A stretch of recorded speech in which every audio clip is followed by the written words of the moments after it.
Partir. Chapitre 4. Fantomette. Nous voyageons beaucoup avec mes parents, mais sans quitter le canapé. Ce sont des casaniers. Nous, des enfants de la télé. En tout et pour tout, avec nos parents, nous irons une fois à la côte belge, où nous passerons une nuit et visiterons le parc de Mille-et-l'Abeille. Enfant, ce sera les seules vacances que j'aurai faites avec mes parents. Les seules fois où nous partons vraiment, c'est avec mamie, mes tantes, le patro, la mutualité chrétienne ou la mutualité des chemins de fer. Et donc, avec mes parents, beaucoup de mes évasions se font à travers le petit écran auquel nous sommes accros. Le couvre-feu, pour nous, est à 20h. Cela coïncide souvent avec la fin de Benny Hill ou de Cocorico Boy. On insiste toujours pour rester au salon plus longtemps, mais ça ne marche pas souvent. Parfois, une fois qu'elle nous a bordés, maman me permet de redescendre sans bruit, parce que je suis l'aînée, que je suis grande. Je peux ainsi exceptionnellement regarder dans le noir un polar français, un Hitchcock ou autre, avec maman. J'adore.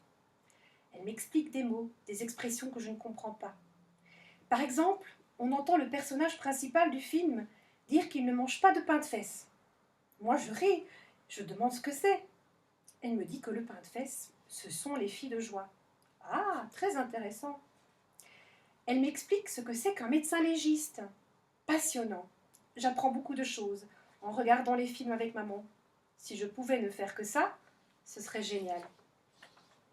Quand je n'ai pas le droit de regarder le film le soir, en semaine, je lis. Je lis surtout des textes religieux.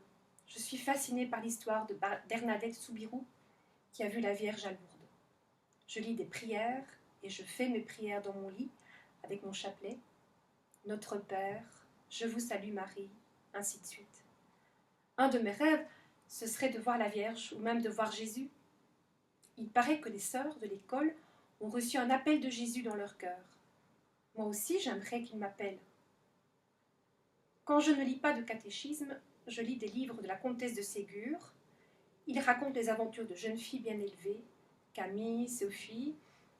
Il y a les livres de la bibliothèque, où nous nous rendons avec l'école. Nous n'y allons pas que pour les livres. En effet, ce qui est intéressant, c'est que quand on va à la bibliothèque, on doit traverser la cour de récré de l'école des garçons.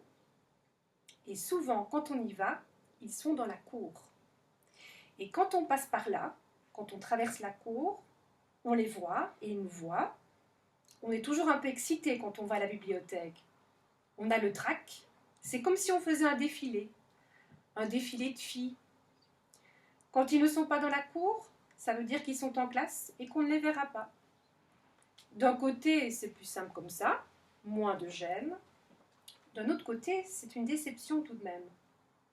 Quand ils y sont, on les regarde à peine. Mais moi, je cherche mon amoureux, Danny. Et quand nos yeux se croisent, je lui dis « je t'aime » dans mon cœur. C'est lui que j'ai choisi.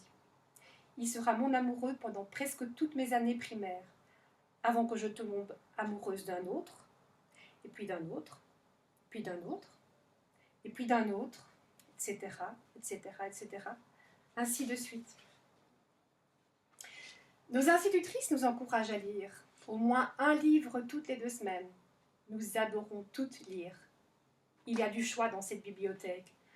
On nous invite à choisir des livres de la collection Bibliothèque Rose, car ils sont adaptés à notre âge. Il faut dire que je suis souvent attirée par des livres d'adultes.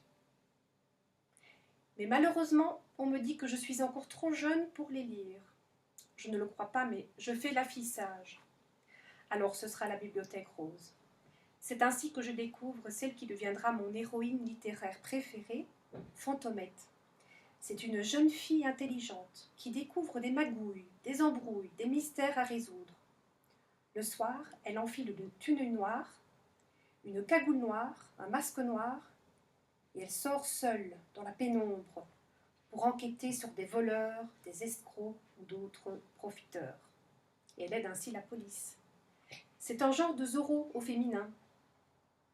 Un jour, je reviens à la maison avec un Fantomette et vient l'heure d'aller au lit et là, maman me dit « Pas trop longtemps, hein?